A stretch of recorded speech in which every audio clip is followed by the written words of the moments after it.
I'm with Bob Shenck, November 2, Oscar Oscar. You are about to embark on a journey to Amsterdam Island. Tell us a little bit about what that is. Amsterdam Island is a small French island in the South Indian Ocean.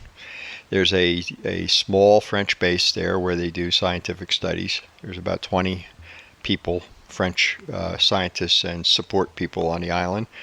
And there has not been an active amateur radio operation from there for about 15 years, give or take. I don't know the exact number. So it has become a very sought-after country to contact. Now, the context in which we're talking is contact in terms of DXCC. So not everybody will know that it's a good thing to talk to as many countries as you can. And one of the entities that is sought after is Amsterdam Island. So what will your call sign be when you're operating there? Call sign will be FT5ZM, Fox Tango 5 Zulu Mike.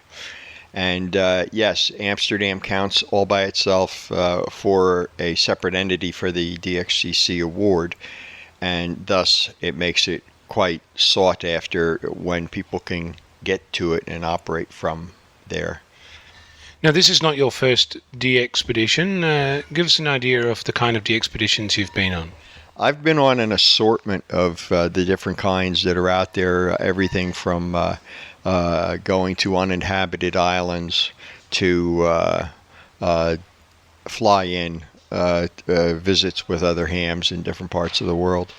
My first DXpedition was to the Spratley Islands in 1979, and upon arriving at the island that we thought was going to be uninhabited, it was not uninhabited, and they fired on us with 4 rounds of mortar rounds, and luckily missed us. And we returned to the country that we disembarked from, which was Brunei. So my first DXpedition that I ever went on was a bit scary, shall we say. And the truth was, half the team went back out and tried to find another island. They did. They operated for 70 hours from Canada Reef, which counted again for a separate country. And I was on the 3 that stayed behind in Brunei to do a backup operation because we had a lot of money that was given to us to do what we did. And also because we needed better communications with the boat. And this is all pre-satellite, internet, all that. It was just relying on HF communications with the boat. So that was my first DXpedition, was actually operating as Victor Sugar 5 Oscar Oscar from Brunei, which at that time was not very active. And it was a lot of fun. I lived with a local ham there for 10 days, and I just became good friends with them. And that's the best part of what I do, is when I go someplace, I learned through that DXpedition that you can make lifelong friends by visiting these places and doing what you do. And I'm still in touch with 2 or 3 of the hams that I met on that trip over there. The thing that drives you is the contacts that you make, both on air and off air, is what you're saying. Yes, that's right. I love the thrill of being in a pile-up, which is thousands of hams trying to contact you all at the same time. It's like listening to a hive of bumblebees. But at the same time, there's downtime in between where you can mix and mingle with the hosts or friends that you meet. And of course, when you go to an uninhabited island, that's a whole different thing. But many of my trips have been to places where I got to meet the local hams and became good friends with them and tried to revisit them again in the future. One country I go to fairly frequently is East Malaysia on Borneo, Sabah. I made good friends there with Alphonse and Doris. Alphonse is 9 Mike 6 Delta United, 9 Mike 6 Mike United, get it right.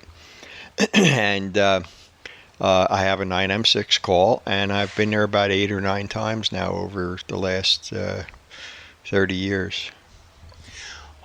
You've made lots of contacts over the years, no doubt. What was your most memorable one? Well, I've got a few, but the one most memorable was working Amsterdam Island. I only worked Amsterdam or contacted it one time, and it was in the early 1980s, and it was on a net, believe it or not. And I happened to have a pretty good antenna system at the time at home. I don't now. I have a good one, but not like I did back then. And several hams in the East Coast wanted to try to work them, and they tried, and they couldn't get through. So the net control was W7PHO, which any of the old timers might remember, Bill Bennett. And he says, none of you East Coast guys in the U.S. are hearing him. We're going to move on. And I just simply whispered in the mic, I hear him very well. He's 5'5". Who's that? N2OO. I said, okay, N2OO, you go ahead and call him. But I warn you, if you don't hear him, you'll never work on this frequency again. I said, okay, no problem. So I went and I worked him. Boom, boom, clean contact, 5'5" both ways or whatever it was. And I never was challenged again on the W7PHO Family Hour net. It was just one of those really unique contacts. I only had one other very memorable contact, and I had a very low power station, 100 watts and a dipole, and I was on 20 meters, and I found a clear frequency I was going to call CQ on. And I go, QRZ is a frequency in use. And a station came back to me and said, no, but I would like to work you. It was ZD9 Bravo Echo on Tristan da Cunha Island, which was extraordinarily rare at the time. There was a ham there, but he rarely ever got on, and that was my ZD9. It was my famous one. I got one more.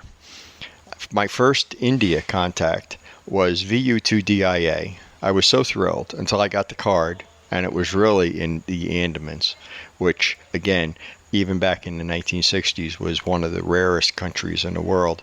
So it took me about another 2 years to work India. So there was a silver lining, but not quite. It was really strange because I was the envy. Hey, I worked Andaman Islands, have you? And so that was really, really, and again, it was 100 watts with not an extraordinary antenna, and it was on CW, Morse code, and it was a lot of fun. But those are my three. I have three. They're all a little different, and they're all very, very memorable. Bob Shenck, thank you very much. You're quite welcome. See you in the pile-ups. Look forward to it. That was Bob Shenck, N2OO. I'm Ono, Victor Kilo 6, Foxtrot Lima Alpha Bravo.